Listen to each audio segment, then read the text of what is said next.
One person in my family who can tell a great story over and over again is my brother. With his unique ways of just his animation and the way that he carries himself throughout the story, and he can say the story over and over again in different variations of ways that'll still be funny and that can just get the family laughing, his friends and anybody that is close to him because of his ways of just expressing it in the way that he goes about it and tells it with his ways of knowing that, oh, I'm gonna get you, and it might add a little bit more spice to it, and he might add a joke in between the stories or in between the sentences of him telling it. So that's just a good way of him just being able to express himself, be vulnerable with himself, and know that he can be himself while telling the story about something either silly or sometimes even serious. He can still make it into something funny, and he does it in his own unique way, and just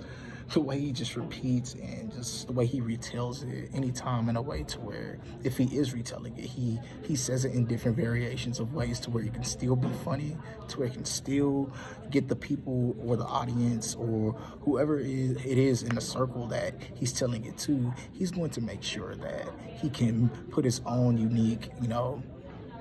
talents and his unique character into something, or whether it can be a story about when we were kids, or whether it was something about our parents did to us, or about his friends, like the stories about him and his friends growing up. It's just no matter what it is, he can bring something, and 9 times out of 10 whenever you're feeling sad and you need to hear something, he's the one that you want to go to. He's the one that you want to hear,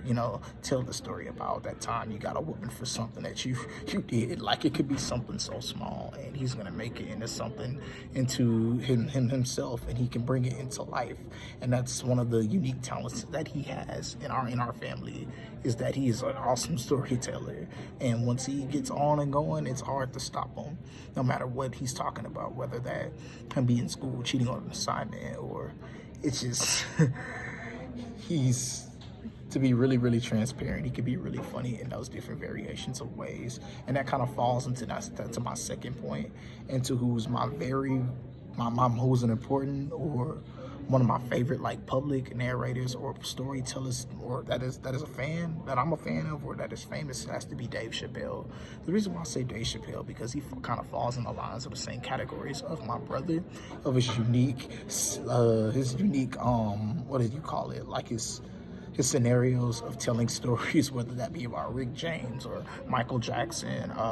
Diddy, or things like that. He can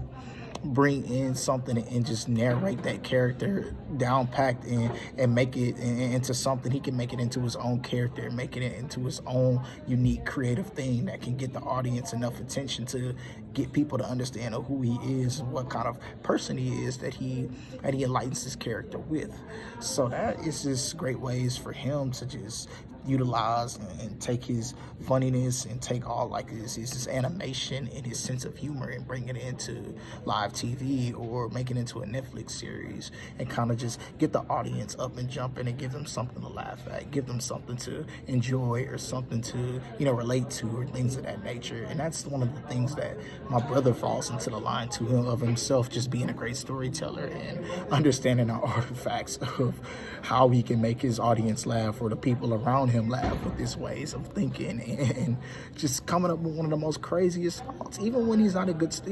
telling a story, he'll just do something in his family, like in the family. He's the one in the family that everybody knows he's gonna do something goofy to get the people,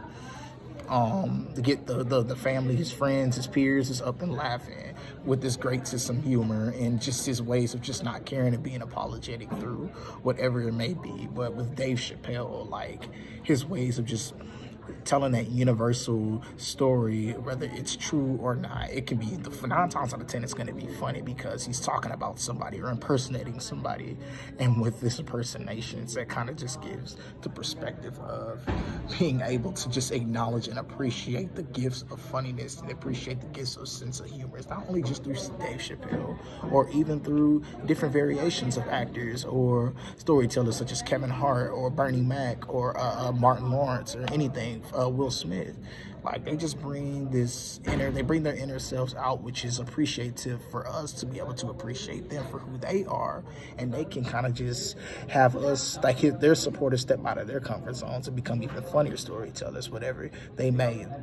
be, whatever that's particularly what you're talking about in that sense of nature. So those are the two men that I look up to whenever I want to hear a funny story, if I just want to get a good laugh in throughout the day, to keep me safe throughout the day, whenever I'm not feeling down, or I feel like I'm not in a sense of excitement. Those are the two guys I just relate to or think about, or I just call my brother. Of course, I can't reach out to Dave Chappelle, but I call my brother and just ask him, tell me a story, make me laugh, and get me to a point to where